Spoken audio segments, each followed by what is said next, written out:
Iako crpna stanica na Misi, koja ima 4 pumpe, radi kad god treba i sa maksimalnim kapacitetom, u Narandžastom bloku ističu da tokom letnjih pljuskova, kao i tokom poslednjih dana, svi žitelji naselja imaju problem sa vodom koja se vraća u podrume. Cela Nova Misa ima taj problem.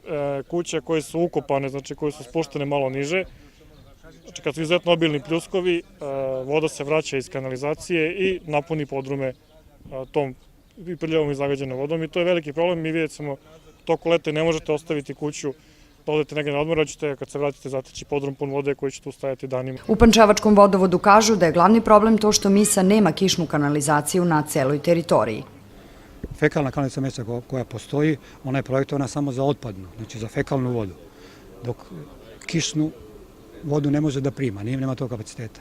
U slučaju velikih padavina kiša prodire, znači kišnica prodire u fekalnu mrežu i punije i naše crpne stanice onda nisu u stanju da ispumpaju svu vodu koja dolazi. Rješenje je upravo izgraditi kišnu kanalizacijonu mrežu za celo naselje koja bi primala tu atmosfersku vodu. U mesnom odboru Ujedinjenih regiona Srbije na Misi kažu da je jedno od rješenja i pročišćavanje kanala u naselju kojima je kišnica odvođena do Nadele. Ti kanali koji su nekada postojali za atmosferske padavine, za kiše, odliv u reku Nadelu, jednostavno su zatrpani.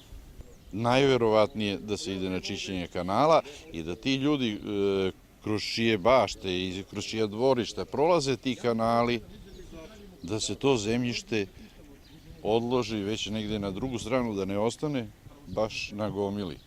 Pančevački odbor Ujedinjenih regiona Srbije će na Misi pokrenuti i peticiju u kojom će tražiti hitno rešavanje ovog problema.